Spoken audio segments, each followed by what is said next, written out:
하나님 말씀 보시겠습니다. 하나님 말씀은 사도행전 17장 27절입니다.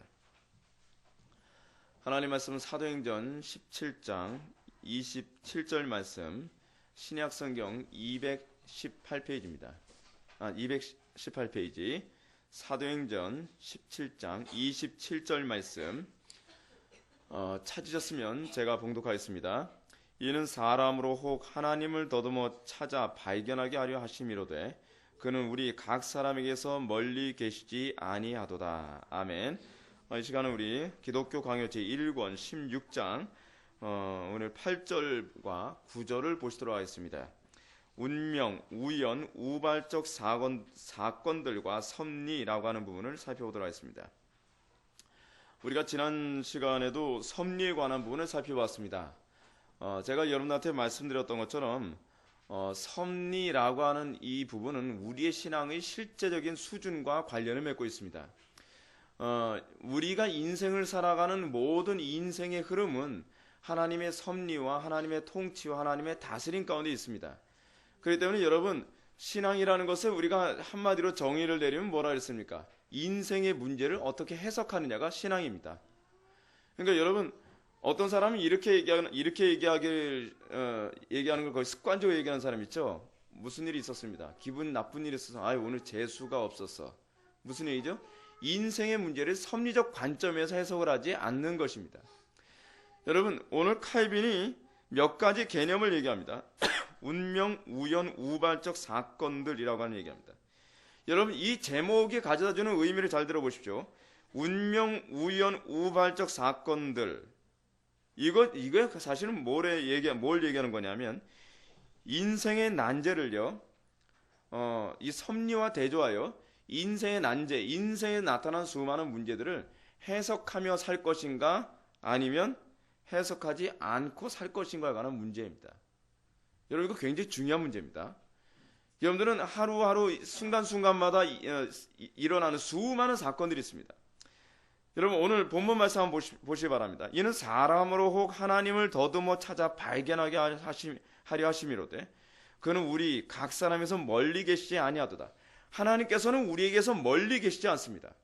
하나님께서는 우리 인생에 나타나는 수많은 사건들을 통해서 어떻게 하길 바랍니까? 더듬어 찾아 발견하기를 원하십니다.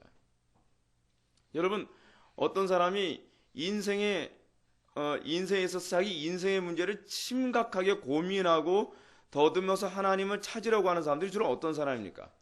고난 가운데 있는 사람이에요. 심령이 극도로 가난해질 때 나타나는 현상이 무엇이냐 아십니까? 비로소 자기 인생의 문제를 고민하기 시작한다는 사실입니다.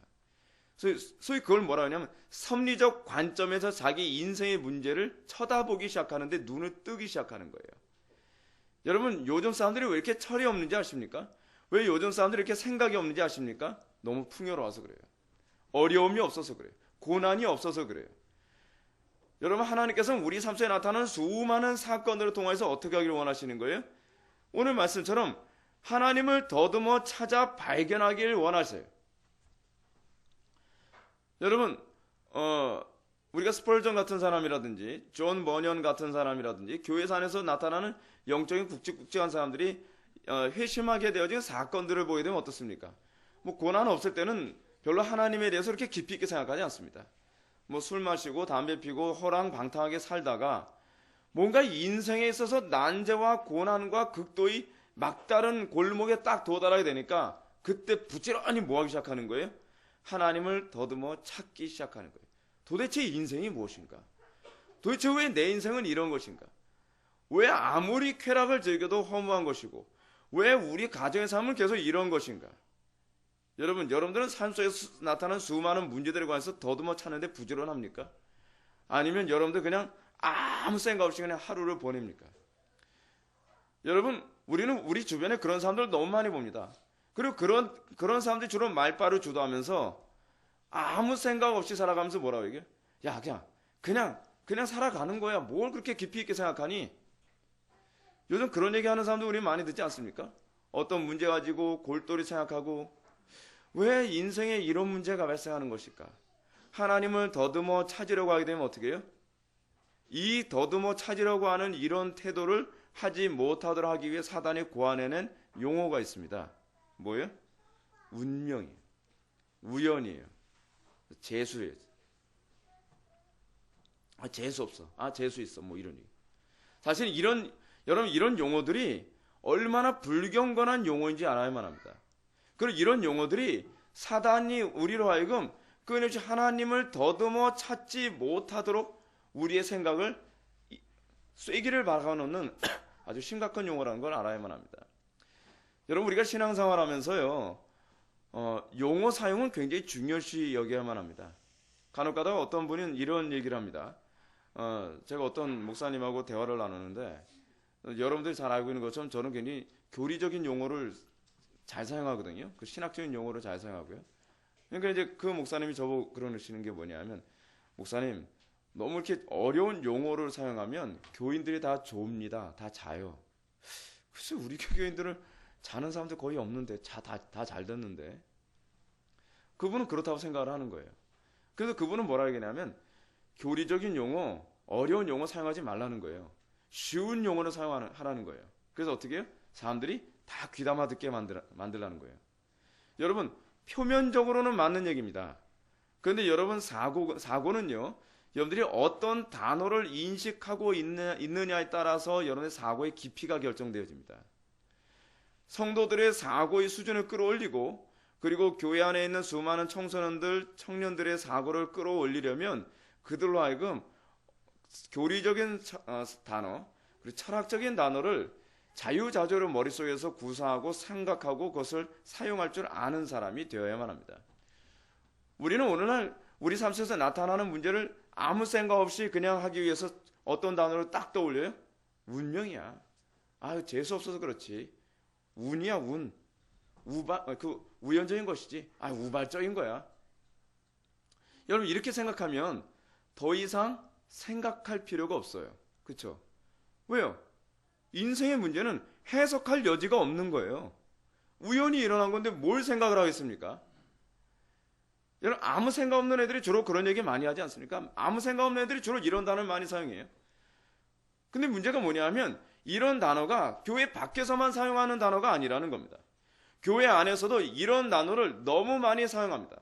상당수의 사람들이 그냥 교회 안에 있는 사람들이 그냥 아무렇지도 않게 아무 생각 없이 우연이야, 운명이야 이런 얘기 많이 해요. 자, 운명이라는 단어를 먼저 한번 좀 우리 고민해 봅시다. 운명이라는 단어는 무엇과 관련된 단어인지 아십니까? 이신론적인 단어입니다. 여러분, 운명이라는 용어를 사용할 때 창조주의 존재는 인정을 합니다. 여러분 다시 한번 우리 오늘 본문 한번 봅시다. 이는 사람으로 혹 하나님을 너도모 찾아 발견하게 하려 하심이로되 그는 우리 각 사람에게서 멀리 계시지 아니하도다. 멀리 계시지 아니하시도다 라고 하는 이 표현은 여러분 소위 에피쿠로스 학파라고 들어보셨죠? 에피쿠로스 학파라고 하는 이 학파의 이신론적 관점을 깨뜨리기 위해서 사도 바울이 사용한 표현입니다.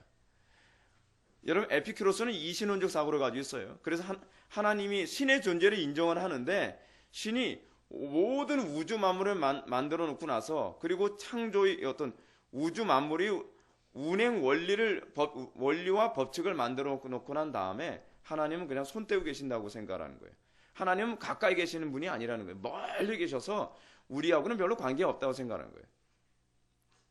근데 바울은 뭐라 얘기합니까? 그는 우리 각 사람에게 멀리 계시지 않는다. 여러분 각자 사람들에게 멀리 계시지 않는다는 거예요. 이걸 우리는 칼빈의 용어를 따라서 얘기하면 뭐래요? 코람데오예요. 코람데오. 하나님 앞에.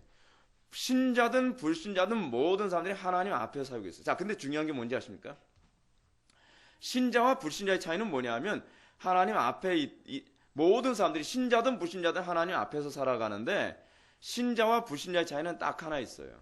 뭐냐면 감각이에요. 감각. 하나님 앞에서 살아간다고 하는 감각이 있느냐 없느냐의 차이거든요. 문제는 뭐냐면 하나님 앞에서 살고 있다고 아무리 얘기해도 여러분들 가운데 상당수의 사람들은 예배 끝나고 나서 나가면 하나님 없는 것처럼 살아가는 사람들이 많이 있다는 거예요. 로마서 1장에서 사도 바울이 뭐라 얘기합니까? 하나님 소위 불신자들의 심각한 문제를 뭐라 얘기해요? 저들은 마치 하나님 없는 자처럼 살아가는 존재라는 거예요.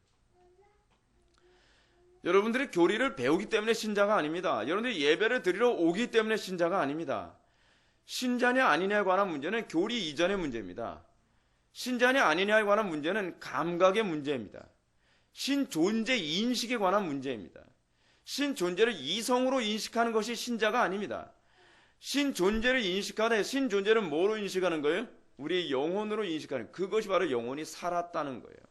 그 영혼이 하나님과 관계를 회복했다는 거예요. 신 존재에 대한 인식이 머리로만 맴돌고 있을 뿐 현실적인 감각이 없고, 그래 그런 거지 뭐. 그렇다고는 하는데 말하는 거나 행동하는 거나 사는 건 뭐예요? 운명론적으로 살아가는 거예요. 모든 걸 우연으로 해석을 하는 거예요. 우연이 뭐예요? 무신론이거든요. 무신론. 여러분, 이 모든 것이 우연이다라고 하는 사고에서 출발한 사고방식이 무엇입니까? 이게요. 진화론이잖아요. 진화론. 근데 제가 여러분한테 질문 던져볼까요? 여러분의 삶 속에서 얼마나 모든 것을 삶 속에서 하나님 앞에서의 삶 속에서 해석을 하고 살아갑니까? 인생에 나타나는 수많은 문제들 해석합니까? 그래서 우연이겠지. 오늘 어떻게 하다 보니까 재수 없어서 전천에서 별 이상한 사람 다 만났어. 여러분, 이게 바로 무신론자예요. 무신론자. 신자냐 무신론자냐에 관한 문제는 여러분들이 교회에 나오냐 안 나오느냐에 관한 문제가 아니에요. 아시겠습니까? 신자냐 아니냐에 관한 문제는 여러분들의 삶 속에 날마다 하나님과의 관계의 문제에 있어서 해석하며 살아가느냐에 관한 문제란 말이에요. 해석하며 살아가느냐에 관한 문제. 그래서 제가 우리 유아세례 교육을 하면서 제가 여러분한테 뭐라고 말씀드렸습니까? 아이들을 교육할 때 뭐라고 하라고? 하지 마라고 얘기하지 말라 그랬죠? 그렇게 교육하는 것은요, 불신자들의 언어예요. 어떻게 가르쳐야 돼요? 하나님은 과연 이것을 기뻐하시겠니? 하나님은 과연 이걸 어떻게 생각하시겠니? 라고 생각해요. 그러니까 결국 우리 기독교 신앙에서 굉장히 중요한 것이 뭐냐면 해석이거든요. 관점이거든요. 관점. 세상은 다 어떻게 가르쳐요? 어렸을 때서부터요. 하나님 없는 것을 전제로 해서 가르쳐요. 하나님을 제외하고 생각하는 법을 가르친단 말이에요. 하나님을 제외하고 생각하는 법을 가르치는 것을 뭐라 하냐면 우리가 철학이라고 가르쳐요. 철학. 하나님을 제외하고 우리의 사고방식을 다루는 걸 뭐라 그래요? 그걸 심리학이라 그래요. 그럼 우리가 어렸을 때서부터 아이들에게 뭘 가르쳐야만 합니까? 하나님을 염두에 두고 인생의 문제, 삶의 문제를 해석하도록 가르쳐야 되는 것이죠. 아이들에겐 지금 하나님이 안 보여요. 느껴지지도 않아요. 그래도 아이들에게 뭘 얘기해요? 마치 보이는 하나님인 것처럼, 마치 그들이 느끼고 있는 하나님인 것처럼 뭘 얘기해요?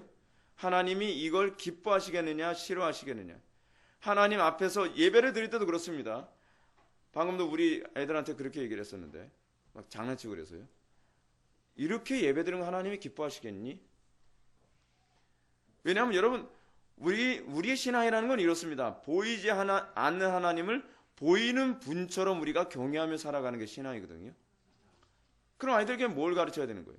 하나님 중심적으로 삶의 모든 문제를 해석하도록 가르치는 거예요. 이걸 가르치게 됐을 때 우리의 삶 속에 나타나는 인간 관계의 문제도 어떻게 해석을 해요?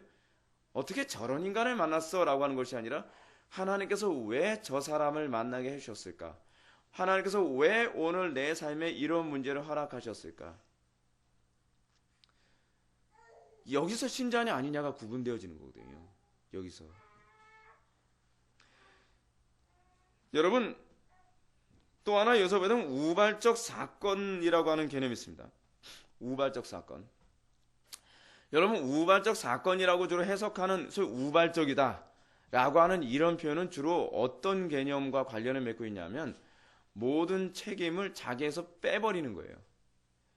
책임을 환경에 돌리는 방식이 뭐예요? 우발적이다라고 표현하는 것이죠. 자, 그런 차원에서 제가 주일 난예배 때는 이제 자세하게 얘기를 못했지만 수예배 때는 뭐 시간적 여유가 많으니까 제가 이 부분을 좀 나눴으면 좋겠습니다. 여러분들이 잘 알고 있는 그 어떤 그 유명한 목사님이 자살에 관해서 합리화하기 위해 했던 얘기 여러분들 알고 계시죠? 그 부분에 관해서 제가 다시 한번 그 부분만 관련해서 설교 시간에 자살을 합리화하는 그 부분에 관해서 제가 말씀 좀 언급을 하고 싶어요. 사실 여러분 이분이 이렇게 언급한 심각한 이유가 뭐냐면 그분이 우울증을 앓고 있거든요. 그리고 그분이 자살을 여러 번 시도했거든요. 근데 문제는 무엇이냐면 그분이 자기 자신의 자살을 합리화시키기 위해서 교리를 틀어놓고 있다는 것이 문제예요. 여러분 신학이 부패하고 타락하게 될 때가 어떤 때인지 아십니까? 죄를 합리화하기 위해 신학을 틀어놓는 것만큼 나쁜 죄악이 없습니다. 이거 굉장히 사악한 죄악입니다. 몰라요. 제 설교를 듣는 이 분을 추종하는 사람들이 제 설교 들었을 때 어떻게 반응할지는 저는 모르겠어요. 그러나 제가 분명히 말씀드린 것은 어느 시대든지 여러분 천주교가 타락하게 된 심각한 원인이 뭐냐면 자기 자신들의 죄악을 합리화시키기 위해 신학을 계속 틀어놓는 교묘한 방법을 사용해서 오늘날 천주교가 만들어진 거거든요. 나중에 하다못해 제가 말씀드렸잖아요. 천주교에서 뭐까지도 다 변개시켜 버렸다고요? 성경까지도 변개시켜 버렸잖아요. 라틴 벌게이트 번역을 하면 라틴어로 헬라어 성경을 라틴어로 번역을 하면서 뭐라고 번역했어요? 회개하라 천국이 가까이 왔느니라 라고 번역해야 될 부분은 뭐라고 번역했냐면 고해하라 그러면 천국이 가까이 온다 라고 그렇게 번역하는 거예요. 고해 성사의 신학적 근거를 거기다가 만들어 놓은 거예요. 고해하라가 아니에요. 회개하라예요. 근데 라틴 벌게이트는 고해하라라고 그렇게 번역을 한 거예요. 이 비밀이 크도다. 그래서 여러분 결혼과 관련해서 뭐라고 이게 이 비밀이 크도다. 이것은 그리스도와 교회에 관한 얘기다라고 하는 그 에베소의 말씀을 어떻게 변개를 시켰어요? 그 라틴 벌게이트는요. 소위 결혼 성례 있잖아요. 혼인 성례. 혼인 성례가 이는 혼인 성례를 누가 하는 말이라라고 그렇게 변개를 시켜버렸단 말이에요. 여러분 신학을요 자기의 입맛에 맞게 자기의 죄악을 합리화시키기 위해서 변개시키는 것은 끔찍한 죄악을 가져옵니다. 오늘날 자유주의 신학이 다 그런 유형으로 가고 있어요. 자, 근데 이분이 자기 자신이 자살 충동을 느꼈고 자기 자신이 우울증을 갖고 있기 때문에 자기 자신의 죄를 합리화시키기 위해서 이렇게 얘기했습니다. 자살한 사람들 중에서도 천국에 간 사람이 있나요? 라고 묻는 사람이 있어요. 하나님께서 생명을 소중히 여기라고 말씀하셨기 때문에 생명을 해한 자는 반드시 벌을 받아야 한다는 율법의 규정이 있어서 자살한 사람은 전부 지옥에 간다라고 말하는 것인데요. 이 부분부터 먼저 얘기합시다. 이것 때문이 아닙니다. 아시겠습니까? 이것부터 신학적으로 좀 잘못 얘기하고 있는 겁니다. 여러분 이렇게 얘기하게 되면요. 살인한 사람은 다 지옥 갑니까? 아니에요. 그렇게 얘기하면 곤란해요. 이분은 지금 뭐라 얘기하냐면 구약 성경을 들어서 생명을 해한 자는 반드시 벌을 받아야 한다는 율법의 규정이 있어서 자살한 사람은 전부 지옥에 간다라고 말하는 것이다 라고 하는 것은 성경적 근거가 전혀 없는 얘기예요. 성경을 인용하고 있지만 성경적 근거가 전혀 없는 얘기라고 하는 거예요. 사람이 누구를 살해해도 제정신이 아니고 고의적인 살인이 아니었으면 율법도 그를 용서합니다. 이 부분은 부분적으로 맞는 얘기입니다. 왜냐하면 실제로 도피성 제도가 이걸 얘기하는 거거든요. 도피성 제도는 자살할 의도 없이 살인할 의도가 없이 어떤 사람을 죽이게 되었을 때 이걸 이제 뭐라 하냐면 우발적이라고 해요. 이걸 우발적이라고 표현하는 겁니다. 예를 들어서 도끼질을 하다가 잘못해 도끼날이 날아가지고 상대방에게 맞아서 죽었어요. 그런 거. 살인할 의도가 없는 거죠. 그렇죠? 그리고 예를 들어서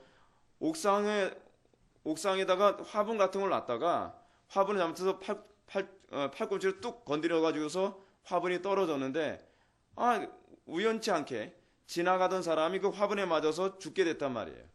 그거는 의도한 게 아니죠. 그런 사람들은 어떻게 해요? 살인 아니다라고 규정하는 거예요. 그렇지만 살인할 의도는 없었지만 가족들은 이 사람 때문에 자기 사랑하는 가족 중 하나가 죽었기 때문에 이 사람에게 반드시 보복을 하고 싶어 할 게 아니에요. 그래서 이런 사람을 보호하기 위해 뭘 만들었어요? 도피성이라는 걸 만든 거예요. 근데 그걸 여기다 갖다 붙여가면서 자살을 합리화시키고 있어요. 이건 자살을 합리화시킬 수 있는 용어가 전혀 아니에요. 계속해서 만약에 이제 여기서 이제 비약으로 넘어갑니다. 우울증에 걸리는 어떤 사람이 뇌에 신경 물질이 전해지지 않아서 제정신이 아닌 상태에서 목을 매달아 죽었어요. 그건 고의적 자살입니까? 병사입니까? 그건 병사인 거예요. 하나님은 그러실 거예요. 그래, 우울증에 걸릴 수밖에 없는 이 세상이 내 자식을 이렇게 우울하게 만든다 할지라도 내 은혜는 그보다 더 커서 그를 구원할 수 있다. 하나님은 그 권세를 보여주시기 위한 하나의 도구로 자살을 사용할 수 있다는 것입니다. 라고 이렇게 말했습니다. 여러분, 이건요, 여호와의 이름을 망령되이 일컫는 겁니다. 이건 굉장히 심각한 궤변을 들어놓고 있는 겁니다. 자, 제가 방금 여러분한테 뭘 말씀드렸죠? 어떤 사람이 도끼질을 하다가 도끼날이 날아갔을 경우에 그 도끼날에 맞아서 죽은 것은 우발적 사고라 했죠. 자, 그렇다고 한다면 자살을 한 사람이 자살을 하는 것은 우발적인 겁니까? 충동적인 것인 겁니까? 그건 충동적인 겁니다. 이건 완전히 적용이 잘못됐습니다. 이 사람은 지금 은연중에 이 표현을 틀어서 마치 우울증 걸린 사람들의 자살은 우발적인 것인 것처럼 얘기하는데 그렇지 않습니다. 자살하는 사람들의 공통점이 뭔지 아십니까? 상당히 충동적입니다. 그리고 또 하나 뭐냐면 자살하는 사람들은 대부분 자기 자신의 자살을 통해서 다른 사람들에게 죄책감을 느끼게 하기 위해 자살하는 경우가 많습니다. 다른 사람에게 고통을 주기 위해서 자살하는 거예요. 그래서 유서의 내용을 보면 대부분 어떠냐면 나를 자살하게 만든 사람들에 대한 원망이 항상 있고 그것과 관련해서 그 사람들이 죽을 때까지 죄책감에 시달려서 죽기를 바란다는 그런 내용들이 많아요. 그렇다고 얘기한다면 여러분, 이 논리가 맞습니까? 맞지 않아요. 근데 많은 사람들이 이 비약적 논리에 관해서 많이 호응하고 있다는 것이 문제입니다. 자, 그러면 이분이 얘기하는 이 자살에 관한 논리 구조를 한번 얘기해 봅시다. 이분은 지금 쭉 이렇게 늘어나서 이렇게 설교라고 하는 형식으로 얘기를 했기 때문에 우리가 그 논리 구조가 잘 안 보이지만 논리 구조를 굳이 푼다면 3단 논법으로 얘기하고 있는 겁니다. 첫 번째 명제, 병에 걸려서 죽었다고 해서 다 지옥에 가는 것은 아니다. 그렇죠. 이거는 공리입니다. 이거는 맞는 얘기예요. 입증할 필요가 없는 얘기예요. 근데 두 번째, 우울증은 병이다. 맞습니까? 여기서 이 부분이 우리가 병이냐 아니냐에 관한 문제를 신학적으로 어떻게 해석해야 되느냐라고 하는 문제가 발생합니다. 왜냐하면 우울증을 단순히 병으로만 봐야만 한다라고 하는 입장은 인본주의적 입장입니다. 신학적 입장에서 봤을 때는 병으로도 볼 수 있고요. 그리고 또 하나 뭐냐면 영적인 문제일 수도 있어요. 소위 영적 디프레스에서 나타나는 것일 수도 있어요. 또 하나 뭐냐면 죄로 인한 문제일 수도 있어요. 제가 지난 주일 난예배 때도 말씀을 드렸습니다. 또 하나 뭐냐면 사단의 공격일 수도 있어요. 해석이 굉장히 다양한 문제입니다. 근데 소위 눈에 보이는 것으로 모든 것을 진단하는 세상 사람들은 이걸 어떻게 주로 해석을 해요? 질병이다라고 해석해요. 자, 문제는 여기서 이분이 우울증은 병이다라고 단정져서 얘기하는 여기에는 뭐가 빠져 있냐면 하나님이라고 하는 초월적인 존재에 대한 신적 의식은 완전히 제외하고 이 부분은 논리를 전개하고 있다는 것이 문제입니다. 제가 뭘 말씀드리느냐, 오늘 우리가 섭리를 배우고 있어요. 섭리. 여러분, 섭리를 얘기할 때 가장 중요한 개념이 뭐죠? 인생의 문제를 하나님 중심으로 해석할 것인가, 그렇지 않으면 하나님 빼놓고 해석할 것인가, 또는 인생의 문제를 해석할 것인가, 해석을 아예 안 할 것인가에 관한 문제거든요. 근데 여기서 지금 이분은요, 목사님인데도 불구하고 자살에 관한 문제에 관하여 설교를 하면서 하나님의 존재의 개입, 소위 섭리적 관점은 완전히 빼놓고 지금 얘기해놓고 있어요. 자, 세 번째 명제 들어갑시다. 고로 우울증으로 자살했다고 해서 지옥에 가는 것은 아니다. 왜요? 우울증 환자의 자살은 우발적인 것이라고 생각을 했대요. 자, 여기서도 문제가 있죠. 어떤 문제가 있습니까? 여러분, 사람의 죽고 사는 문제가 하나님의 주권과 관련된 문제 아닙니까? 여러분, 병사가 하나님의 영광과 직접적인 관련이 있습니까? 없습니까? 그거는 관련이 없어요. 병 걸려서 죽는 문제는. 근데 자살에 관한 문제는 하나님의 영광과 직접적인 관련이 있어요. 그래서 하나님께서는 하나님의 택한 백성들을 다루는 데 있어서 우리를 구원하실 때 하나님의 영광을 위하여 구원하신 것이지 단순히 여러분들 불쌍해서 구원해 준 게 아니에요. 자꾸 한쪽 면만을 가지고 구원을 해석하는 건 이거 심각한 문제가 있다니까요. 그래서 우리 개혁주의 입장에서 구원을 얘기할 때 구원은요, 수단이에요. 목적이 아니란 말이에요. 어떤 수단이요? 하나님의 영광을 나타낼 수 있는 기능을 소유하기 위한 수단이에요. 근데 여러분, 우리가 자살할 수 있는 자유가 있습니까? 없습니까? 엄밀한 의미에서, 섭리적 의미에서요. 없어요. 여러분, 자살해서 자살 선고하는 율이 10%도 안 된다고 그러지 않습니까? 하나님께서 하나님의 백성들이 하나님의 영광을 위하여 살도록 선택하신 존재가 하나님의 영광을 훼손하면서 인생을 끝내도록 하나님께서 허용하실 거라고 생각합니까? 적어도 저는 제 믿음으로서는 그걸 믿질 않습니다. 여러분, Perseverance of the Saints 있죠. 성도의 견인. 끝까지 인내케 하시는 교리. 여기에는 우울증도 같이 포함됩니다. 여러분, 그리스도인이라고 우울증 안 걸리는 거 아니에요. 우울증 걸려요. 여러분, 로이 존스 목사님의 그 영적 침체 거기 보게 되면 거기서 그분 다루잖아요. 그리스도인이라고 우울증 안 걸린다고 생각하면 곤란한 거거든요.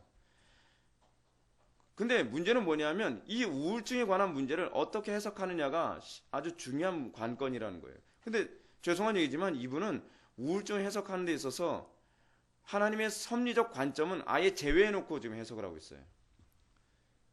이건요, 설교라고, 제가 좀 죄송합니다. 설교라고 할 수 없습니다. 설교가 뭔지 아십니까? 설교라고 하는 것은 하나님의 뜻을 대언하는 행위가 설교입니다. 강단에서 말장난하는 게 설교가 아닙니다. 궤변을 늘어놓는 게 설교가 아닙니다. 여러분, 이렇게 해버리면 얼마나 많은 성도들이 혼란스럽게 생각할 것이며, 여러분, 특히 우리 한국 사람들 중에서 우울증 없는 사람 어디 있습니까? 솔직히요. 한국 사람들의 상당수가 거의가 다 우울증적 어떤 상태를 어느 정도 가지고 있대요. 왜냐하면 우리나라 영적인 풍토가 그래요. 전반적으로 사회가 굉장히 어둡거든요. 그래서 우리나라가 지금 자살률이 전 세계 몇이래요? 9년간 1위예요, 1위. 근데 목사님이라는 분이 강단에서 어찌하든지 자살하지 않도록 설교를 하고 교인들을 인도해야 되는데 자기 자신의 죄악을 합리화시키기 위해서 이렇게 강단에서 그것적으로 아무런 죄책감도 없이 노골적으로 이렇게 설교하는 건 목사님으로서의 자격이 없죠. 이건 굉장히 심각한 문제입니다. 굉장히 심각한 문제예요. 유명한 분이기 때문에 무조건 옳다고 생각하지 마십시오.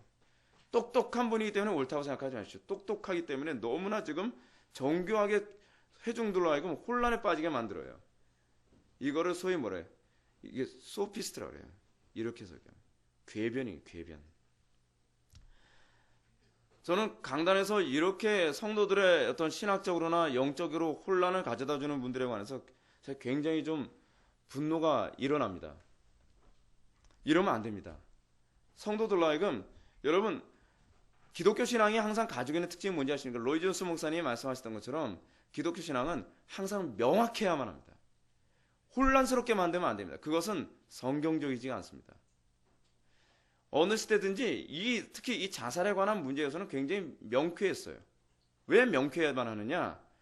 요즘 개혁주의 노선에 있는 목사님들도요, 점점 이렇게 교회 안에 자살하는 사람들 숫자가 늘어나다 보니까 자살한 사람의 유가족들이 있어서 자살에 관해서 언급할 때는 어찌하든지 그 사람들 상처받지 않게 하기 위해 자살한 사람도 남들 천국 갈 수 있다라는 식으로 설교를 하는데, 그건 그 사람들을 위로하는 것이 아니라 그 사람들을 자살로 몰아가는 겁니다.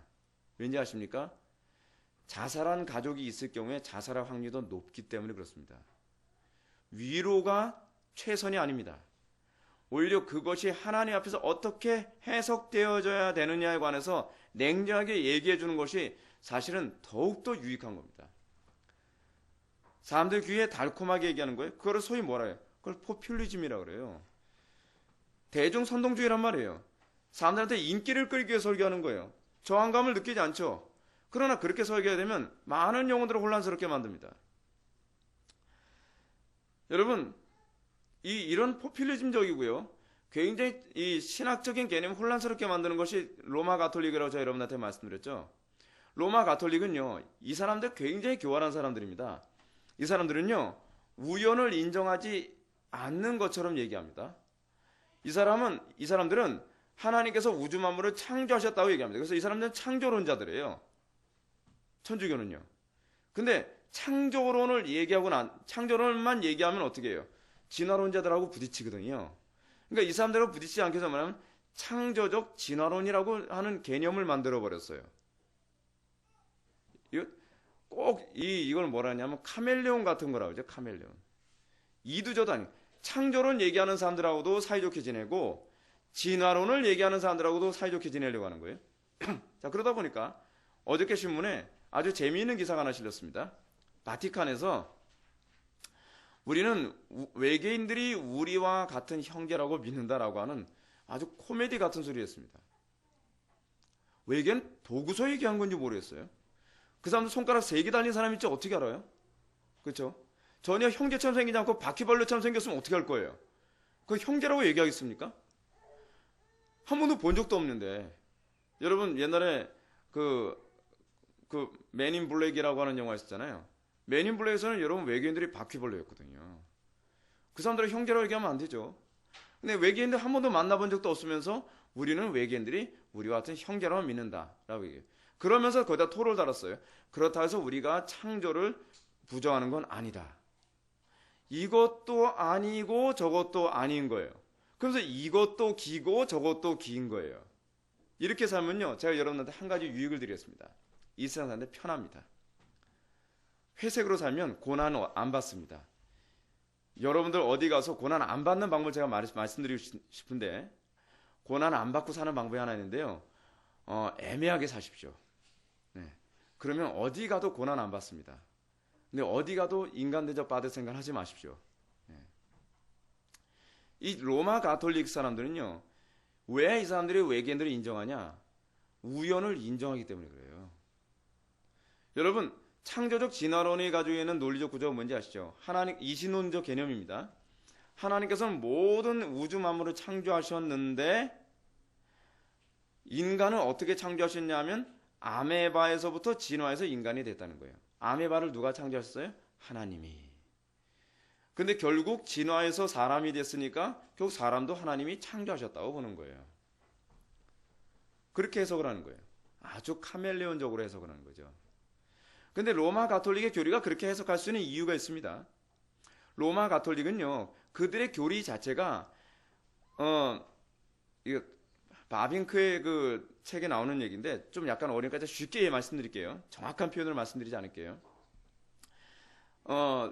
로마 가톨릭이 보는 로마 가톨릭 신학은 반펠라기우스죠. 세미펠라기즘이라고 얘기합니다. 근데 반펠라기우스적 사고가 무엇이냐면 인간이 전적으로 타락한 것이 아니라 인간은 병들었다라고 생각하는 거예요.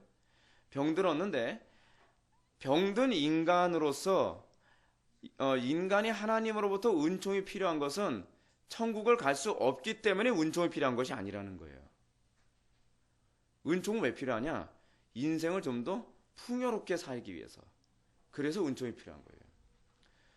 천주교적 관점으로 봤을 때는 이성만을 가지고서도 얼마든지 구원을 받을 수 있다고 봐요. 왜냐하면 이성은 타락하지 않았으니까. 자기가 애쓰면 천국 갈 수 있다고 봐요. 그게 바로 천주교의 관점이란 말이에요. 근데 그런 관점을 가지고서요, 그들이 그러면 그 개념을 창조적 진화론에도 그대로 적용이 가능하죠. 어떻게 해요? 하나님께서 우주 만물을 창조하셨어요. 그리고 어떻게 해요? 그 우주 만물이 진화에 의해서 하나님의 그 우발적인 그 어떤 섭리에 의해서 어떻게 해요? 사람이 된 거예요. 그 외계인도 안 나온다는 보장할 수 없는 거죠. 나올 수도 있다고 보는 거예요. 신학이 그렇게 나간 겁니다. 그래서 여러분, 신학이 잘못되면 이것이 얼마나 심각한 파장을 일으키고 얼마나 심각한 문제를 이야기할 수 있는지 알 수 있죠. 그래서 제가 방금 얘기했던 이 자살에 관한 문제, 이 궤변을 늘어놓은 이분에 관해서 제가 이렇게 말씀드리는 이유가 뭐냐면, 이 문제를 가만히 방치해 놓으면 이 문제는요, 새끼를 깝니다. 자꾸 이 논리적 구조가 자꾸 파생되어져서 엄청난 파괴력을 일으켜요. 근데 많은 사람들이 이런 신학적 궤변을 추종하고 있어요. 왠지 아세요? 편하게 예수 믿을 수 있는 논리적 근거를 다 만들어주거든요. 제가 여러분한테 그래서 말씀드린 게 뭡니까? 신앙생활 대충 하지 말라는 거예요. 지금은요, 신앙생활 대충대충 할 수 있도록 만들어진 종교가 너무 많습니다. 거의 다 미혹될 수밖에 없어요. 신앙생활을요, 정확하게 하지 않으면 우리는 어디서부터 뭐가 잘못된지도 모르면서 나중에는 완전히 망가지게 되어 있습니다. 하여간 지금 굉장히 심각한 문제 있어요. 자, 할 얘기가 많으니까 넘어갑시다. 섭리 교리는 스토아 철학의 운명론과는 전혀 다르다라고 하는 부분을 한번 보시겠습니다. 8절입니다. 여러분 250페이지 밑에서 두 번째 줄 한번 보시게 되면 그러면 어찌 되느냐고 물을 것이다. 우연에 의해서나 운명에 의해서 일어나는 일이 전혀 없다는 뜻인가? 여러분 우연에 의해서나 운명에 의하여 일어나는 일은 전혀 없다고 여러분 믿습니까? 아유 믿음 좋습니다. 이에 대한 나의 답변은 다음과 같다. 곧 바실리우스는 진실로 말하기를 운명이나 우연이란 이교도들이 쓰는 용어로서 경건한 사람들이 마음에 그 뜻을 새겨서는 안 되는 것이라고 하였다. 만일 모든 성공이 다 하나님의 축복이고 모든 재난과 역경이 하나님의 징벌이라면 인간사의 운명이나 우연이 끼어들 여지가 조금도 남아있지 않기 때문이다. 여러분 인생은요 크게 두 가지로 나눌 수 있다고 지금 칼빈이 얘기하는 거거든요. 축복과 진노입니다. 인생의 전부는요 이거로 다 점철되어 있어요. 그렇다고 한다면 여러분 우연히 껴들 자리가 있나요? 바늘 쫓아도 들어갈 자리가 없습니다. 여러분 우리가 하나님의 작정과 예정이라고 하는 이 교리를 믿는 우리 장로교인들은 특히 우연이라고 하는 것은 끼어들 자리가 없습니다. 왜냐하면 하나님께서 모든 걸 다 작정해 놓으셨기 때문에. 작정과 예정에서는요 우연이라고 하는 하나의 조그만 돌 하나가 딱 껴들면요 완전히 그것 때문에 노선이 바뀌어야 되는 겁니다. 그렇기 때문에 하나님의 작정과 예정은 치밀합니다. 어느 것 하나도 우연이라고 하는 건 존재할 수가 없습니다. 그것이 바로 하나님의 작정과 예정이거든요. 여러분 이런 거 있지 않습니까? 여러분들은 우리가 이계도적 사고에 굉장히 익숙해져 있어서 우리는 TV를 보면서도 또는 영화를 보면서도 또는 애니메이션을 보면서도 어떤 장면 하나하나가 나올 때 그냥 어떻게 하다 보니까 그냥 우연히 나온 거라고 생각하는 경향이 굉장히 많이 있지 않습니까? 여러분 하다못해 인간도요 짧은 그 프레임 안에서 여러분 예를 들어서 이런 스파이더맨이라고 하는 영화 한 편을 만드는데 스파이더맨 영화가 예를 들어서 러닝 타임이 한 2시간 된다고 칩시다. 근데 제가 이 영화를 제가 스파이더맨 말고 제가 로보캅 얘기합시다. 제가 그거에 관해서 제가 그 내용을 제가 읽은 적이 있었으니까. 로보캅이라고 하는 영화를 만드는데 영화 감독이 먼저 각본을 쓰는데요. 굉장히 치밀하게 각본을 썼대요. 각본을 썼는데 문제가 하나 있다는 거예요. 전달하고자 하는 메시지는 너무 많고 정말 이 스토리는 사실은 굉장히 긴데 이거를 도대체 어떻게 압축해야 될 것인가 굉장한 고민이었대요. 근데 어떤 부분은 설명을 자세하게 하려고 하다 보면은 지루해질 수 있고 어떤 부분은 이 스토리를 진행을 빠르게 하려고 하다 보면 스토리를 이해할 수 없다는 거예요. 그래서 이 영화 감독들이 영화를 다 만들어 놓고 어딜 잘라야 되냐 그리고 어딜 놔둬야 되냐 그 어디다 뭘 삽입해야 되냐 그거 회의를 많이 한다는 거예요. 그래서 영화에서는요 단 한 편도 대충 들어가는 게 없어요. 대충 들어가는 게요. 하다못해 사람이 영화 한 편 만드는 것도 대충 만드는 게 없는데 그죠? 여러분 요번에도 우리가 저기 영화 보지 않았습니까? 신이 보낸 사람 그쵸? 신이 내린 사람 아니라 했죠. 그렇게 하게 되면 무속 영화 됩니다. 신이 보낸 사람 그 영화에서 처음에 그 나오는 장면 하나하나가요 사실은 앞으로 나올 장면을 다 계산해 놓고서 나온 거거든요. 그런 장면 하나하나 보면서도 절대로 대충 들어가거나 어떻게 우연히 들어간 것 같은 또 쓸데없이 들어간 게 하나도 없는 거예요. 그런데 하물며 하나님께서 그 치밀하신 하나님께서 우주 만물을 창조하시고 시간을 창조하셨는데 시간에 우연이라고 하는 것이 들어갈 수 있겠습니까? 그럴 수 없다는 거예요. 여러분들 251페이지 어거스틴 한 말의 인용인데요. 어거스틴 한 말의 인용에서 여러분 라틴어 이렇게 좀 몇 가지 나온 거 있죠.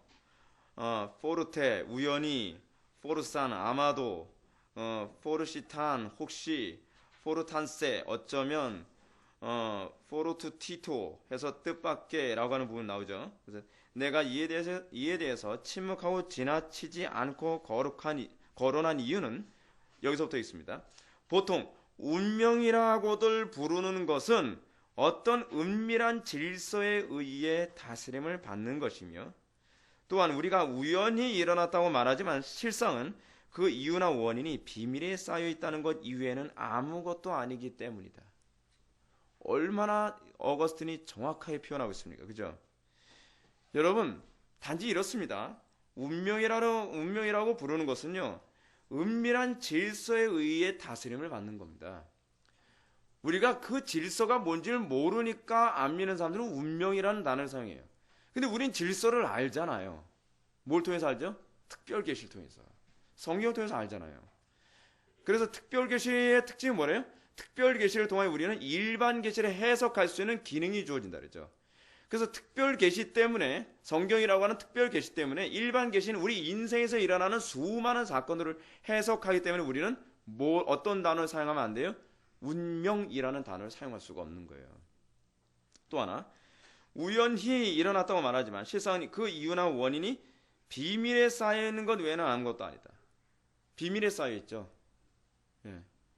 근데 여러분, 여러분의 삶 속에서 우연히 일어나는 것과 같은 이 문제를, 이게 우연이 아니라 하나님의 뜻하신 섭리적 관점에서 해석을 하는 그 수준에 의하여 여러분들의 영적 수준이 결정되는 거죠. 그죠?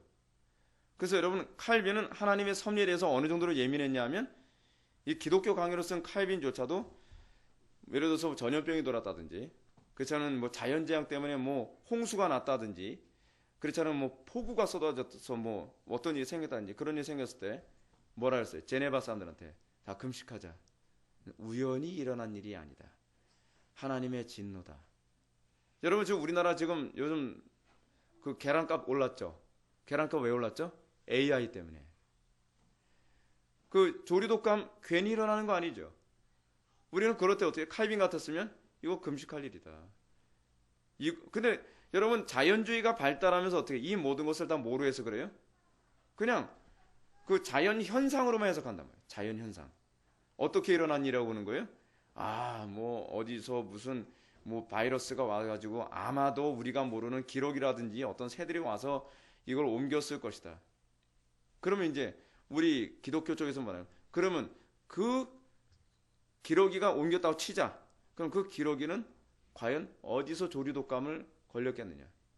그리고 그 기러기는 조류독감 걸려서 왜 굳이 여기 와서 이것을 퍼뜨리게 만들었겠느냐.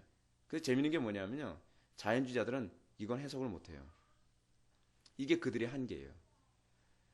대기오염, 그리고 온난화 현상, 과학적으로 그 현상 자체는 설명을 하지만 이 현상의 의미, 이 현상을 해석하는 능력은 그들에게 부여되어 있지 않아요.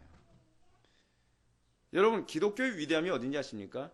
그것을 해석할 수 있는 기능이 우리에겐 주어졌다는 사실입니다.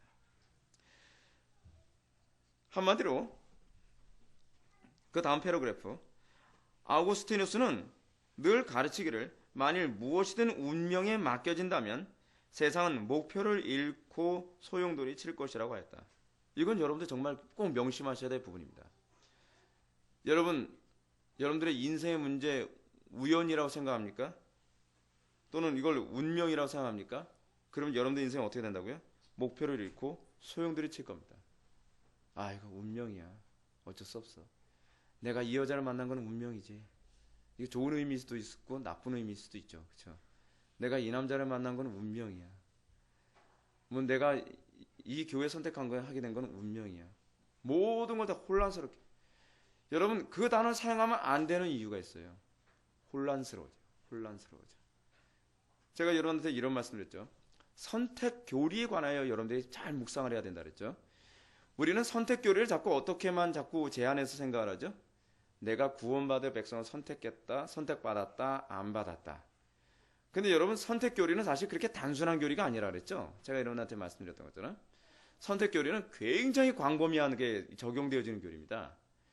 예를 들어서 여러분들이 수많은 나라, 여러분들 흑인으로 태어날 수도 있었어요. 네. 근데 여러분들이 흑인으로 태어나지 않고 이 뽀얀 이 황인종으로 여러분 태어나서 그것도 여러분 중국도 아니고 북한도 아니고 여러분들 일본도 아니고 한국에서 태어났어요. 이걸 뭐라 하냐면 선택교리라고 해요. 복음을 들을 수 있는 나라에서 태어났어요. 선택이죠. 선택이죠. 그 복음을 들을 수 있는 나라일 뿐만 아니라 정확하게 바른 복음을 들을 수 있는 교회에 여러분들 들어오게 됐어요. 선택이에요. 그래서 제가 여러분한테 그 말씀드리죠. 여러분들이 교회를 선택한 것이 아니라 어떻게 한 거예요? 하나님께서 여러분들을 선택한 거예요. 한국교회 교인들이 굉장히 잘못 이해하는 게 뭐죠? 선택교리부터 잘못된 인식이 가죠. 선택교리라고 하는 것은 우리는 아무것도 할 수 없는 인간이야라고 하는 그런 의미가 아닌 거예요. 겸손해야 된다는 얘기예요. 모든 주권이 하나님께 있는 거라는 거예요. 여러분 인터넷 뒤진다고 우리에게 다 보는 건 아니거든요. 그죠? 어떤 분은요. 제가 아는 어떤 목사님은 우리 회복의 교회가 배구역 어디 있다고 들었는데 차 타고서 몇 번 지나다녔는데 한 번도 못 봤대요. 당연하죠. 뭐 간판은 의리의리하게 안 하니까. 보려고도 안 보여요. 네. 카타콤이거든요. 네. 네. 선택교리라고 하는 것은 하나님께 모든 것이 우리가 겸손한 태도를 견지해야 된다는 것의 의미예요. 그래서 한국교회 교인들에게서 굉장히 잘못된 것이 뭐냐면 여러분 내가 선택했다라고 하는 이 개념이 들어오면 그 다음부터 어떤 문제가 발생하냐면 모든 하나님의 주권은 다 무시되어지기 시작합니다. 그리고 내가 선택했다라고 하게 되면요. 그 다음부터 어떤 현상이 나타나냐면 해석이 없어져 버립니다. 그렇죠? 해석할 이유가 없잖아요. 왜냐하면 내가 선택한 건데 뭘 해석을 해요. 근데 하나님이 나를 선택했다라고 하면 그 다음부터는 해석을 해야 되는 그 의무가 주어져요. 하나님께서 왜 나를 선택하셨지? 하나님께서 왜 다른 나라도 아니고 대한민국에서 태어나게 하셨지? 저는 그거 고민되더라고요. 제가 미국에서 태어날 수도 있었거든요. 여러분들보다 더 하얀 피부로. 근데 왜 하나님께서 대한민국에 태어나게 하셨죠? 해석이 되는 거예요. 왜냐하면 내가 태어난 게 아니라 하나님께서 태어나게 하신 거니까. 내가 왜 이 가정에서 태어났지? 내가 왜 십정도에서 45년을 살아야 되지? 아니, 해석을 하게 됩니다. 해석을. 뭔가 이유가 있다. 이유가 있다. 왜냐하면 내가 선택한 게 아니니까요. 그리고 왜 하나님께서는 하필 이 시대에 태어나게 하셨지? 좀 괜찮은 시대에 태어나게 하셨지. 해석할 수 있는 여지를 자꾸 남겨줘요. 선택 교리가 그렇게 중요한 겁니다. 내가 선택했다는 사람들 치고 여러분 뭐 생각하는 거 봤습니까? 해석하는 거 봤습니까? 아니죠. 항상 해석의 주체는 나예요. 그렇죠? 왜? 어느 교회를 선택할까? 어느 직장을 갈까? 어느 사람하고 결혼할까? 어디에 가서 사는 것이 더 좋을까? 해석을 하는 데서 항상 중심은 내가 중심이 되는 거예요. 왜냐하면 내가 선택한다고 하니까. 그래서 우리 장로교의 선택교리라고 하는 것은 하나님의 무정함을 얘기하는 게 아니에요. 누구는 선택하고 누구는 선택하지 않고 그거 얘기하자고 얘기하는 것이 아니라 인생의 문제는 하나님의 관점에서 해석해야만 비로소 인생의 답을 얻을 수 있다고 하는 메시지를 우리에게 던지고 있는 거예요. 하나님께서 왜 여러분 우리 교회 오게 하셨어요? 해석 좀 하고 사세요. 해석 좀 하고 있어요. 네. 그 중요한 문제란 말이에요. 중요한 문제. 그러니까 이렇게 우리가 이 선택이라는 문제를 가지고 섭리를 이해하게 되면 인생의 문제에서 목표를 두고 소용돌이칠 이유가 없어요. 혼란스럽지 않다는 거예요. 그리고 다른 곳에서는 모든 일이 일부라는 사람의 자유로운 선택으로 일부는 하나님의 섭리로 이루어진다고 말하나 조금 뒤에 가서 사람들이 섭리 아래에 있고 섭리의 지배를 받는다는 점을 충분히 입증해 보이면서 하나님께서 계획하심이 없이 어떤 일이 일어난다는 것보다 더 불합리한 것은 없을 것이라는 것을 자신의 원칙에서 취하겠다. 왜냐하면 그렇게 되면 아무 이유도 없이 일들이 제멋대로 일어나는 것이 되기 때문이었다. 여러분 이게 여러분들이 가지고 있는 딜레마라니까요. 제가 방금 선택이라는 얘기를 했죠. 여러분들이 모든 하나님의 주권 가운데 있어 라고 여러분들 기껏 배워서 알긴 아는데, 내가 모든 걸 선택했다라고 하게 되면 어떤 문제가 발생하냐면요, 하나님의 주권 가운데 있다는 것과 아무런 이유 없이 일들이 제멋대로 막 터지는 것에 이 문제가 충돌을 일으키는 걸 어떻게 해석할 수가 없는 거예요. 하나님의 주권인 것 같은데 어떻게 보면 제 멋대로 일어나는 것 같고, 그죠? 여러분, 섭리교류가 이렇게 중요한 겁니다. 섭리적 인식이 없으면 성화가 일어나지 않습니다. 성화가요. 성화는 어디서부터 일어나요? 섭리에 대한 여러분의 인식. 하나님께서 나의 삶 속에 나타나는 수많은 문제들에 관하여 이제 사고하고 생각하여 하나님의 의중을 살펴가는 것. 거기서 이제 성화가 시작되는 겁니다. 누가 철들어요? 부모의 의중을 살피는 아이들이 철들어가는 거잖아요. 나이 20대고 30대고 50대면 뭐합니까? 부모의 의중을 살필 줄 모르면 항상 부모가 그러죠. 저 언제쯤 철들려나? 그죠? 부모의 의중을 살필 때 사고가 드디어 얘가 철이 들었구나, 사고가 좀 깊어졌구나, 그 얘기하는 건 아닙니까? 신앙도 똑같아요. 여러분, 우리가 예수를 10년 20년 믿어도요, 하나님의 의중 모르고 맨날 안면의 사람들 불신자들과 똑같이 생각할 수가 있어요. 거듭났어도요. 그걸 뭐라 그래? 여전히 어린 신자라며. 여전히 어린 신자. 젖만 먹고 딱딱한 음식을 먹을 줄 모르는 신자인 거죠. 그래서 여러분들 그 251페이지 밑에서 두 번째 줄 봅시다. 그렇기 때문에 그는 또한 사람들의 의지에 따라 좌우되는 우연도 일체 용납하지 않았고, 조금 뒤에 가서는 우리가 하나님의 뜻의 원인이 무엇인지 찾으려서는 안 된다라고 가르침으로써 이를 더 분명히 하고 있다. 무슨 얘기죠? 모순을 범하고 있다는 거예요. 모순을. 어떤 모순이요? 이런 모순을 범하는 사람들은 사람들의 의지에 따라서 좌우되는 우연도 일체 용납하지 않는 거예요. 우연 없다, 우연 없다. 우연 없다, 우연 없다라고 얘기해놓고서 뭐예요? 하나님의 뜻의 원인이 무엇인지 찾지 마라, 찾지 마라. 그럼 이게 기독교인입니까? 근데 오늘은 한국교회 교인들 중에서 그런 사람들 많아요. 하나님의 주권교는 뭔가 어설프게 알고 있어서 다 하나님 주권이야, 하나님 주권이야 그러는데 인생의 문제는 하나도 해석할 줄 몰라요. 하나님께서 나의 삶 속에 문제가 와서 저런 인간 저거 빨리 없어져야 되는데, 그럴 문제가 아니거든요. 왜 하나님께서 저 사람을 붙여주셨을까를 생각해야 되거든요. 왜 나의 삶 속에 이 문제가 발생하는가? 왜 내가 다닌 직장에서 이런 사람을 만나는가? 왜 형제 중에 나는 이런 형제가 있는가? 왜 나는 이런 부모님을 만나는가? 그렇죠. 그거를 우리는 해석해 나가야 돼요. 여러분들 이거를 해석하고 하나님의 의중 알아가는 성화가 되지 않으면요, 계속 숙제 계속 주어줍니다. 직장 옮겨도 꼭 그런 사람 또 만나요. 네. 제가 초등학교 1학년 때 아직 기억나는 게 하나 있는데, 제가 초등학교 1학년 때 그 굉장히 순진하고 착하고 화낼 줄도 모르고, 진짜 우리 부모님이 뭐라 했냐면 그 물렁물렁하겠어요. 진짜 그 물렁물렁 그 자체였어요. 그러다 보니까 이 반에서 저를 꼭 괴롭히는 놈이 하나 있었어요. 근데 제가 이제 초등학교 1학년 때 빨리 2학년 올라가면 저런 애 안 만날 텐데. 근데 반 배정하다가 걔하고 같은 반이 아닌 거예요. 얼마나 감사해요. 근데 2학년 됐는데 똑같은 놈 또 하나 기다리고 있어요. 그래서 제가 학년이 올라가면서 제가 생각을 했죠.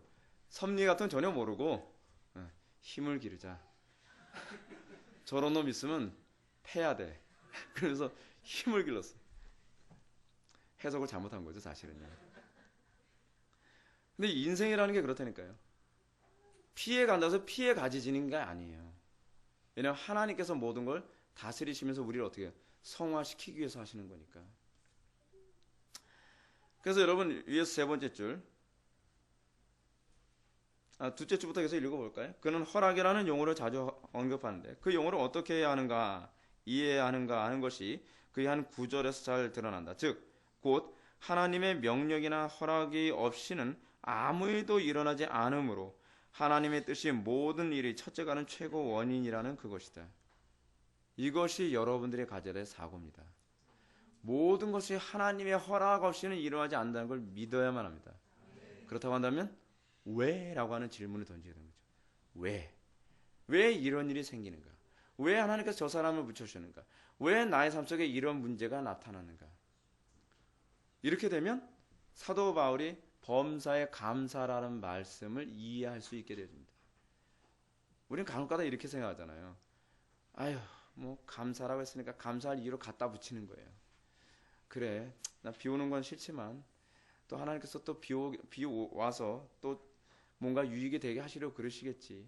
에휴, 이 문제가 아니에요. 하나님께서 하시는 일이 다 선하기 때문에 감사하는 거예요. 거기서 출발하지 않으면 억지 감사예요. 억지 감사. 억지 감사가 아니에요. 하나님의 선하심에 대한 찬송에서 나와야 되고 하나님의 지혜로우심에 대한 찬송에서 그 감사가 출발해야 돼요. 그게 정상적이고 섭리적인 관점에서의 감사예요. 9절, 모든 사건의 진정한 원인은 사람에게 감추어져 있음. 예. 그러나 우리의 우둔한 마음이 너무나 낮아서 하나님의 섭리의 그 높은 곳까지 도저히 미칠 수 없으므로 그 마음을 들어올리기 위해서는 한 가지 구분을 도입할 필요가 있다. 자, 이렇게 말해보기로 하자. 모든 일이 하나님의 확실한 경륜에 따라서 그의 계획으로 지정되어 있으나 우리에게는 그 일들이 우연적인 것으로 보인다는 것이다. 그렇죠.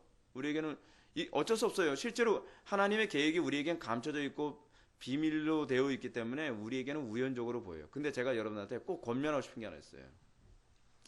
이건 바로 이겁니다. 여러분 인생에 나타나는 수많은 문제 피해가려 들지 마십시오. 정면 돌파해서 넘어서는 법을 배우십시오. 왜냐하면 그게 하나님께서 우리에게 주신 숙제이기 때문에 그렇습니다. 제가 긴 인생은 살아보진 않았지만 하나님의 뜻과 의중을 찾아보려 하지 않고 거기서 교훈을 찾지 않고 피해가려고 하면요 점점 사람이 어떻게 되냐면 비겁해져요. 그리고 인생에서 아무런 교훈도 얻지 못하고 나이만 먹어요. 여러분 제가 이런 말씀 드려볼게요. 나이 먹었다고 지혜로워집니까? 그렇지 않습니다. 제가 목회하면서 저한테 어떤 사람이 이렇게 권면합니다. 일평생 이분은요 다 타협해가면서 살아온 거예요. 이럴 땐 이렇게 타협하고 저럴 땐 저렇게 타협하고 인생을 계속 그러면서 살아왔어요. 그래서 한 50이 되신 것 같아요. 제가 보기에. 근데 그분이 저보고 하는 얘기가 목사님 이렇게 하시면 안 됩니다. 저는 그렇게 생각 안 하거든요.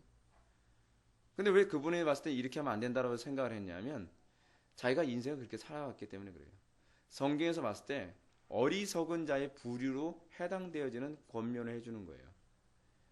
그래서 여러분 잠언에서 뭐라고 얘기하는지 아십니까? 주의 계명을 지키는 자의 지혜는 노인보다 승하다라고 얘기합니다. 여러분들이 노인의 지혜보다 승하게 사는 방법이 하나 있습니다. 그래서 주의 계명을 끝까지 지키며 살아가는 겁니다. 나이 든다고 해서 지혜로워진다고 생각하지 마십시오. 제가 언젠가 그랬잖아요. 우리 왕 목사님 목회하시던 교회에서 어떤 할아버지 식사 같이 딱 동네에서 같이 식사를 하는데 그분이 좋아하는 생선이 나온 거예요. 다 같이 한 밥상에서 한 상에 둘러 앉아 먹고 마시는데 근데 이 할아버지는 너무 맛있는 음식이 나오니까 자기가 좋아하는 음식이 딱 나오니까 어떻게 해요? 너무나 그 철이 없는 어린아이처럼 시커먼 그 큰 손 가지고 가리고서 자기 혼자 다 먹는 거예요. 그러니까 맞은편에 앉았었던 그 집사님 한 분 계시는데 그분 성질도 만만치 않거든요. 인상 팍팍 쓰면서 안 먹어. 네, 젓갈 내려놓고 나가는 거예요. 제가 속으로 똑같다. 나이 먹는다고 지혜로워지는 게 아닙니다. 인생의 문제에 있어서 날마다 진리를 찾아가고 해답을 찾아가면서 소위 해석하는 기능이 생기는 거 소위 이것이 지혜거든요. 이것이 지혜. 그러면 어떻게 돼요? 문제를 피해가려 들지 마십시오. 부딪히고 그 인생에서의 문제가 무엇인지 왜 하나님께서 나에게 이런 문제를 허락하셨는지를 찾아보십시오. 어려운 문제 있으면 예를 들어서 결혼 생활하다가 마음에 안 들면 이혼하고 또 사람들과 관계에서 어려운 문제 있으면 피해가고 또 어떤 어려운 문제 있으면 뇌물조석하고 이렇게 해서 피해가고 여러분 과연 그런 사람들에게 어떤 교훈을 우리가 얻을 수 있을까요? 어떤 지혜를 얻을 수 있을까요? 기껏해야 그러지. 그럴 땐 뇌물 쓰는 게 상책이야. 인내는 무슨 놈의 인내야. 그런 인간하면 헤어져. 아니거든요. 그 안에서 얻을 수 있는 지혜가 얼마나 많은데 그걸 돌파한 자들에게 비로소 지혜가 주어지는 거거든요. 지혜가 그만큼 얻기가 쉬운 겁니다. 어려운 겁니다. 지혜를 얻는 것은요, 인생의 어려움을 난관을 돌파한 사람만 지혜를 얻을 수가 있어요. 자, 그래서 여러분들 그 구절에서 어떤 부분을 보냐면 253페이지 중간절 한번 보시기 바랍니다. 중간 패러그래프. 전도서에서는 일 또는 사건이라는 용어를 이런 의미로 우발성을 지닌다는 뜻으로 자주 반복하여 언급하고 있습니다. 왜냐하면 모든 일들이 제1 원인은 깊이 감추어져 있어서 사람으로서는 알 수 없기 때문입니다. 그렇죠. 우리 인생에 있어서 모든 것이 다 마치 우연히 일어나는 것처럼 보이죠. 그래서 여기서 칼빈이 예를 드는 것 중에 하나는 뭐냐면 여러분 베세메스의 그 송아지 사건 여러분 기억나죠? 그 소 사건, 암소 사건. 이스라엘의 법궤가 블레셋에서 빼앗겼습니다. 블레셋에 빼앗긴 아주 굉장히 이게 바로 섭리와 우연을 해석하는 아주 좋은 사건인데 칼빈이 그걸 언급하고 있어요. 베세메스의 법궤가 뺏겨가지고 바알 신당에 법궤가 놓였거든요. 근데 바알 신당에서 아침에 자고 일어났더니 어떻게 됐어요? 바알 신당이 넘어진 거예요. 넘어져서 손모가지가 부러졌었나요? 그냥 모가지가 부러졌나요? 모가지가 먼저 부러졌죠. 그리고 나니까 사람들이 우연이겠지. 그 생각을 했어요. 다시 세워놨어요. 그럼 목에다가 순간접착제를 붙였냐면 해서 다시 딱 세워놨어요. 그 다음날 다시 일어났더니 또 자빠져가지고 그 다음 손모가지가 부러진 거예요. 그리고 자꾸 이 재앙이 생기는 거예요. 자, 그러니까 여러분 적어도 그때는 자연주의적 사고가 없는 사람이다 보니까 우연이 아니라면 신이 행한 일일 것이다.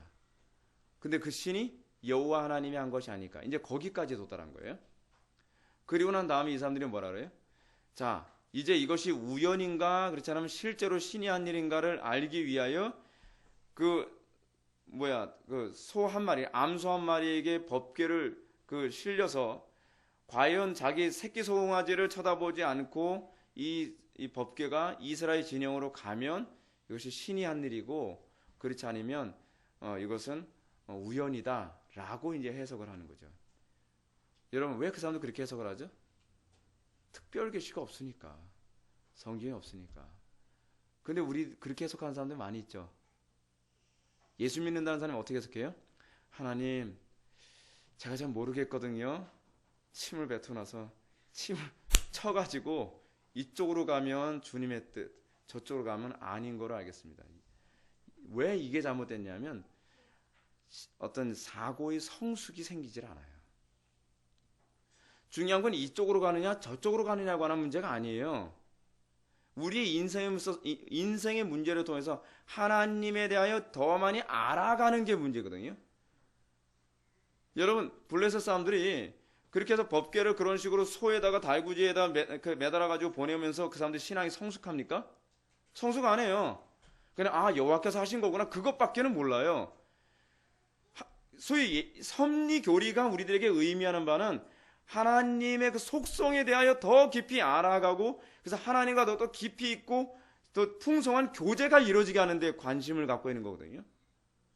근데 하나님 이 직장입니까? 저 직장입니까? 그게 무슨 의미가 있습니까? 하나님 이 남자입니까? 저 남자입니까? 이 여자입니까? 저 여자입니까? 이 학교입니까? 저 학교입니까? 이 직장입니까? 저 직장입니까? 자, 동전을 던져서 안면 나오면 하나님의 주권이. 여러분 왜 우리가 제비뽑기 같은 이런 식으로 하는 것이 신약교회에서는 별로 합당하지 않냐면 신앙적 성숙을 유발하지 않아요. 자꾸 뽑기 자꾸 좋아하는 사람들이 많이 있잖아요. 여러분 뽑기 좋아하는 사람 치고 신앙이 성숙하는 거 봤습니까? 하나님께서 궁극적으로 이 모든 것을 통해서 우리를 어떻게 하길 바라는 거예요? 성숙한 그리스도인들, 더욱더 하나님에 대한 신적 인식이 깊어지고 풍성해지는 것이 하나님의 목적인데 우리는 하나님과 깊은 교제를 나누는 것보다는 꼭 이겁니까 저겁니까만 주로 찾아요. 그러니까 자꾸 어떻게 가요? 무당 찾아다니듯이 예언 기도 받으러 가는 이유가 거기 있는 거잖아요. 여러분의 삶의 문제는 여러분들이 하나님과의 관계 안에 자꾸 해결해 가야 돼요. 그래야 여러분들이 사고가 깊어지고 성화가 되는 거거든요. 근데 대부분이 그렇게 얘기하잖아요. 어떤 분이 저한테 이제 상담을 합니다. 목사님, 저 이런 문제가 있는데 어떻게 쓰면 좋을지 모르겠습니다. 제가 말씀드릴게요. 성경에 의하면 이걸 쭉 제가 설명해 줘요. 목사님, 잠깐만요. 왜요? 답만 얘기해 주세요. 이게 한국교회 교인들의 사고방식이에요. 그래서 하라는 거예요, 말라는 거예요. 그럼 제가 이렇게 말씀드리죠. 해도 되고 안 해도 되고. 아니 무슨 그런 대답이 다 있습니까? 성도님이 해서 하나님께서 기뻐하실 쪽이 어느 쪽이냐 제가 말씀드리기 위해서 장황하게 말씀드린 거예요. 성도님이 안 하는 것이 하나님께서 기뻐하실 것인가에 관해서 제가 말씀드린 거예요. 중요한 건 성도님이 하나님에 관하여 더 깊이 있게 인식하고 어찌하냐 하나님을 더 기쁘시게 해드릴 것인가, 하나님에 관한 신적 인식이 어떻게 하면 더 깊어질까에 관심을 가지고 제가 말씀드리는 거지, 제가 점쟁입니까? 전 그렇게 말씀드릴 수 없어요. 좋아요. 제가 직통계시 받아서 제가 얘기해야 된다고 칩시다. 그게 성도님의 신앙의 성숙에 무슨 유익이 됩니까? 여러분 사실 직통계시 받아서 그거 하려고 하는 이유가 뭐예요? 하나님하고 관계 없어요. 뭐 때문에 그렇죠? 이 직장이 앞으로도 어려움 없이 잘 될 것인가? 이 사람하고 결혼해서 앞으로도 어려움 없이 잘 될 것인가? 다 웃기는 얘기거든요. 그렇게 되면요, 불신자하고 아무런 차이가 없는 거예요. 여러분 하나님의 뜻대로 여러분 뭐 딱 선택하면 어려움 없습니까? 사드락 메삭 아벳느고와 다니엘이 하나님의 뜻에 의하여 바벨론을 갔더니 모든 것이 형통하더라? 어려움 없이 막 재상되고 그랬습니까? 아니거든요. 하나님의 뜻이니까 어려움이 없을 거고, 하나님의 뜻이니까 우리가 막 모든 거 다 형통할 것이다. 그 문제가 아니에요. 하나님께서 섭리를 통해서 우리의 삶 속에 날마다 하나님을 더 많이 알아가는 거예요. 인생이란 그런 거예요. 죽을 때까지 하나님을 더 많이 알아가는 거예요. 그래서 여러분 야곱이나 아브라함이 세상 떠날 때 그 유언을 보시죠. 수준이 장난이 아니잖아요. 하나님을 얼마나 깊이 있게 알았는지 그 수준이 보이잖아요. 여러분들이 세상 떠날 때 여러분 어떤 유언하겠습니까? 여러분들 세상 떠날 때 어떤 말 하겠습니까? 야, 내가 어디에 감추는 금덩어리 있는데 그거 얘기하면서 세상 떠나겠습니까? 아까워 죽겠다. 그거 놓고 가는 거. 그게 아니거든요. 내가 인생을 살아가는데 하나님을 알아가는 가운데 내가 이것을 터득하였다. 너희들도 이렇게 살아라. 그게 족장들에게서 나타나는 신앙고백, 세상 떠날 때 나타나는 신앙고백이잖아요. 그게 우리에게 나타나야 되는 신앙고백이거든요. 마지막으로 여러분 254페이지 첫째 줄 봅시다. 우리에게는 우연한 것처럼 보이더라도 믿음은 그것이 하나님의 은밀한 섭리였음을 인정하는 것이다. 믿음이 무엇이냐? 믿음을 아주 잘 요약했죠. 믿음은 뭐예요? 우연 없다. 모든 것이 하나님의 은밀한 섭리다. 하나님의 은밀한 섭리다라고 한다면 여러분 이제는 뭘 해야 돼요? 묵상을 해야죠. 묵상을 어떻게 해요? 여러분들 마음대로요? 아니요. 계시 의존적 사색이라 그랬죠. 묵상을 성경 빼고 묵상하게 되면 이단으로 가기 떡참입니다. 항상 여러분들의 사고는요, 항상 성경을 근거로 해서 사고해야만 합니다. 어떤 분들 날마다 묵상은 많습니다. 어떻게 해야 교회가 성장할까? 어떻게 해야 우리 아이들이 정말 열심히 그 교회 다니는 아이가 되게 할까? 묵상하는 건 좋은데 문제는 묵상하는데 성경을 염두에 두고 묵상을 안 해요. 여러분 항상 우리는 어떤 지식을 근거하여 묵상하게 되어 있거든요. 근데 묵상을 기껏 한답시고 그래 내가 이번에 프로이트와 융의 그 심리학을 배웠는데 그거 가지고 해야 되겠다. 그렇게 하면 교회 성장학파가 되는 거예요. 여러분 교회 성장학자들이 묵상이 상당히 많은 사람들입니다. 그래서 교회 성장이 나왔어요. 근데 교회 성장, 그러니까 예를 들어서 실천신학 같은 신학이 나오게 되어진 배경은 슈라이르 마흐라고 하는 사람이 처음 시작한 거거든요. 슈라이르 마흐가 이렇게 생각한 거예요. 어떻게 하여야 성도들의 삶 속에 신앙이 좀 더 실제적으로 적용되어질까라고 고민을 하면서 슈라이르 마흐가 실천신학이라고 하는 신학적인 하나의 흐름을 만들었어요. 근데 자유주의 신학자잖아요. 여러분들이 잘 알고 있는 것처럼. 그러다 보니까 이 자유주의 신학자가 만들면서 뭐냐면 다 실용주의로 실천신학을 만들어버린 거예요. 묵상은 많은데 그 묵상이 계시 의존적이지 않다 보니까 어떻게 돼버려요? 더 인본주의가 돼버리는 거예요. 여러분들 삶의 문제에 있어서 여러분들 어떻게 믿음이 뭐예요? 모든 하나님의 섭니다. 제1전제. 그 다음에 여러분 두 번째로 사고해야 될 게 뭐예요? 그러면 이 하나님의 섭리를 무엇으로 해석해야 될 것인가? 특별계시. 성경이에요, 성경. 계시 의존적 사고. 성경에 근거하여 모든 걸 해석하는 거예요. 그러면서 어떻게 해요? 그러면서 여러분들이 성경 한 권의 사람으로 세워져 가는 거예요. 근데 여러분 중요한 건 뭐예요? 여러분들의 자녀들이 그렇게 사고하도록 만드는데 여러분들 어떻게 기여해요? 부모가 그 역할을 한다고 제가 어저께 우리 모임에서 그 얘기한 거 아닙니까? 아이들은요, 계시 의존적으로 사색하는데 아직 무능하단 말이에요. 근데 그런 아이들에게 어떻게 해요? 주의를 철저히 성수하더라는 거예요. 이해를 못해요. 학교 가면 맞아요. 그래도 주의 철저히 성수하게 하는 거예요. 부모가 뭐래요? 주의를 성수하는 것이 하나님의 뜻이다. 아이들은 몰라도 계속 그렇게 살아가게 만드는 거예요. 그러면서 여러분 어렸을 때서부터 계시 의존적 사색의 틀이 잡히게 됩니다. 기도는 쉬지 않고 해야 된다. 예배는 이렇게 드려야 된다. 예배는 빠지면 안 된다. 애들이 아무것도 모르지만 그걸 따라오면서 그것이 하나의 사고의 틀이 돼가면서 아이들이 어떻게 계시 의존적 사고를 가지게 되고 그것 통해서 아이들이 인생의 문제를 판단하는 데 있어서 오류에 최대한 벗어난 상태에서 판단하는 아이들이 되는 거예요. 그러면서 인생에 있어서 경건한 아이들이 나오는 거죠. 요것만 읽고서 마치겠습니다. 이유가 항상 똑같이 명확하게 나타나는 것은 아니지만 우리는 세상에서 일어나는 모든 변화들이 하나님의 은밀한 손길에 의해서 이루어지는 것으로 의심 없이 받아들여야 할 것이다. 믿습니까?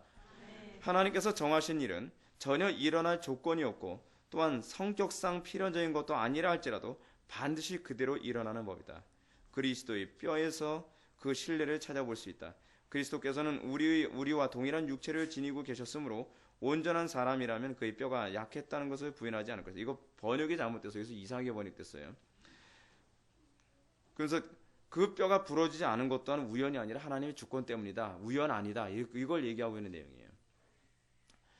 마치 여기서 번역은 어떤 식으로 번역했냐면 그리스도의 뼈가 우리의 뼈와 동일한 뼈인데도 불구하고 부러뜨리려고 했는데 부러지지 않았다는 식으로 번역을 했는데 제가 이걸 읽어서 굉장히 황당했어요. 칼빈이 이렇게 얘기할 뿐이 아닌데 어떻게 이렇게 비성경적으로 얘기하셨을까 했는데 다른 번역을 봤더니 그런 뜻이 아니에요. 번역을 왜 이렇게 했는지 잘 이해가 안 됩니다. 하여간 사랑하는 성도 여러분, 우리가 지금 섭리에 관해서 지금 계속적으로 배우고 있는데 여러분들의 인생에 있어서 생각 없이 살지 마십시오. 여러분들 인생에서 일어나는 하나님께서는 끊임없이 여러분들 여러 가지 고난이나 어려움이나 난관을 가지고 계속적으로 말씀하고 계실 겁니다. 근데 여러분들이 눈이 어두우면 그 고난을 계속 받아가면서 하나님의 질책을 받아가면서 인생을 계속 진행시키는 어리석음을 범하게 된단 말이에요. 그러지 마십시오. 하나님의 의 중에 정말 민감하고 예민하게 반응하는 사람들 되십시오. 중요한 건 어떤 부분은 어떤 어려움은요 돌파해야 될 어려움으로 하나님께서 주신 부분도 있습니다. 근데 그걸 구분하는 능력은요 여러분들의 경건의 수준이 그걸 알아요. 어떤 부분은 내가 하나님 앞에 잘못했기 때문에 그만하라고 고난을 주시는 것일 수도 있습니다. 어떤 부분은 우리들에게 인생의 어떤 지혜를 터득하도록 하기 위해서 고난을 주신 것일 수도 있습니다. 여러분 첫 번째 유행인지 두 번째 유행인지 세 번째 유행인지 어떻게 알죠? 그건 여러분들이 끊임없이 계시의 의존적 묵상을 하고 삶 속에서 그 문제를 생각하시면서 피해가는 것이 아니라 그 문제를 정면 돌파하면서 기도하면서 하나님의 의중을 살피는 이 기능이 좀 성숙되어졌을 때 여러분들이 이런 분에서 민감하고 정확하게 해석하는 기능이 생기게 되는 겁니다. 그리고 부모된 분들은 자녀들에게 인생의 문제를 지도해 줄 때 어떨 때는 무조건 버텨 라고 해야 될 때도 있지만 어떨 때는 그것은 네가 회개해야 될 문제인 것 같다 라고 얘기해 줄 수 있는 그런 소위 그 해안이 있어야만 합니다. 그런 부모를 만나는 자녀들은 참 복되겠죠. 여러분들이 그런 부모가 되어주시고 우리 회복의 교회가 그렇게 하나님의 섭리를 해석하는데 능숙한 그런 교회가 되기를 주님의 이름으로 축원합니다. 기도하셨습니다. 사랑이 많으신 하나님, 하나님께서 인생의 모든 문제를 결코 우연히 주시지 아니하시고 우리에게 섭리하시며 우리에게 말씀하시고 우리를 훈육하시는 모든 과정으로 주신 줄 압니다. 아버지 하나님, 이 모든 것을 통하여서 우리가 하나님을 아는 지혜로 더욱더 풍성해지게 하여 주시고 우리가 성숙하여지게 하여 주시고 우리가 거룩하여질 수 있도록 은혜 베풀어 주옵소서. 예수님의 거룩하신 이름으로 기도 올려옵나이다.